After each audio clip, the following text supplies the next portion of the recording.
Welcome back. This is Good Morning Abuja, on the Unity Station. It's time for us to welcome our guest. He is a public affairs analyst. Okay, he is going to be addressing the youth empowerment programs for nation building. He is Mr. Philip Wachuku. Mr. Wachuku, you're welcome to the program.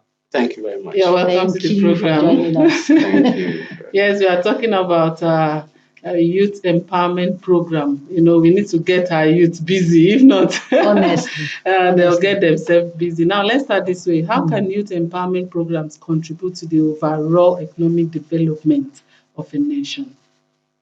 Okay. The youth, obviously, they are the strength of any nation. Okay. And if you get it right with the youth, the nation gets it right.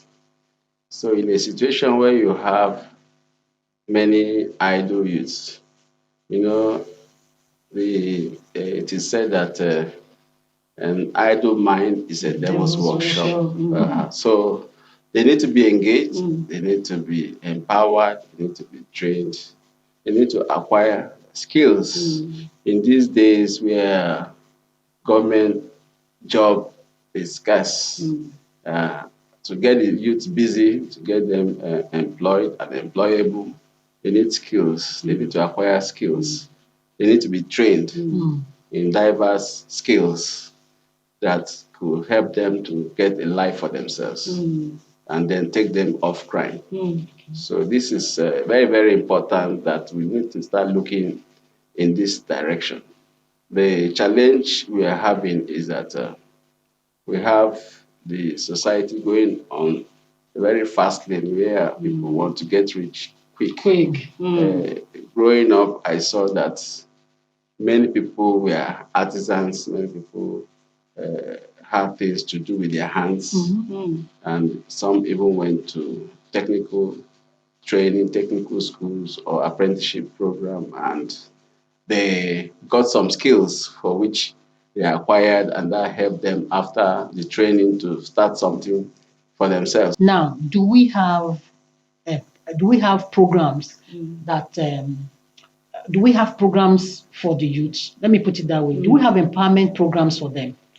Okay, the way it is, everybody the case to go to higher school to go to degree, to get a degree certificate and look for employment has taken the shine off the training for youth empowerment skills. And that's why we're having the crisis that we're having on our hands today. So not everybody, obviously, we go to the university. Yeah. Even in advanced countries, you don't have everybody going to the university setup. Some people stop the secondary level. Some go learn carpentry in the school. Some they learn skills. There are some school of carpentry in the US. No wonder when they build their house, you see everything straight. You see the roof, you see the way they do the roof, they arrange the roof trusses all lined like a. But do we have artwork. such here? We don't have.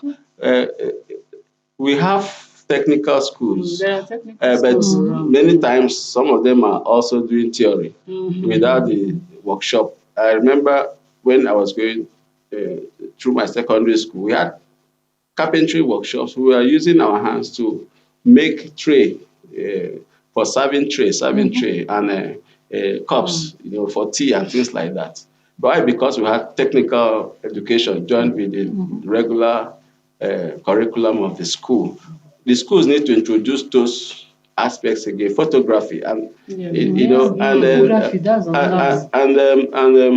and also making of things like soap, liquid soap, and at a smaller level. So it's not until we set up large factories, people can get empowered in those skills.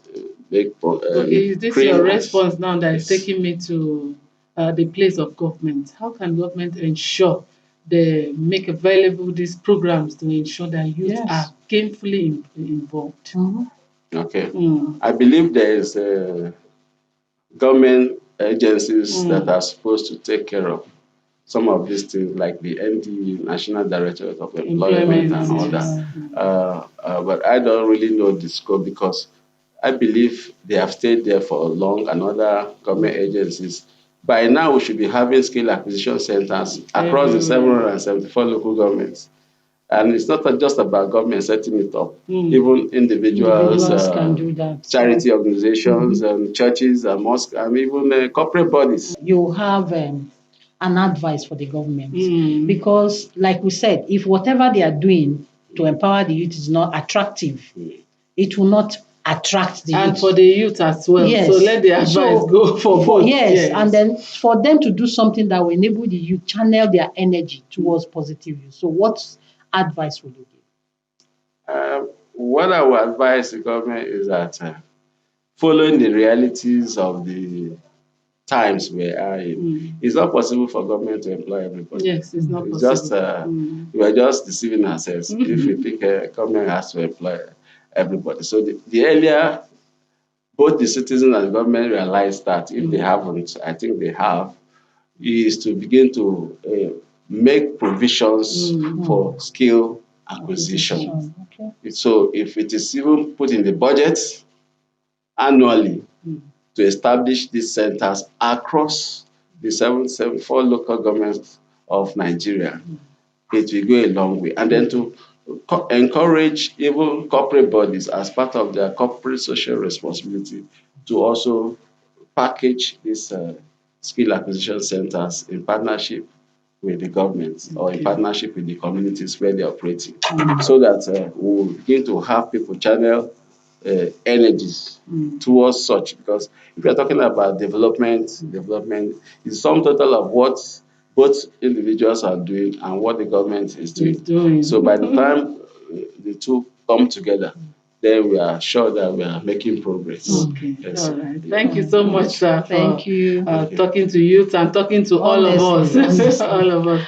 We do really appreciate your time with us on the program this morning. Thank you so much. Thank you. Yes, we have been talking with Philip Nwachukwu. He is a public affairs analyst, and together we looked at youth empowerment programs for nation building, and he has talked to us a lot. Discover what you have inside of you and run with it. Honestly. Don't wait for anyone to encourage you, because there are so many programs out there that can earn you a living.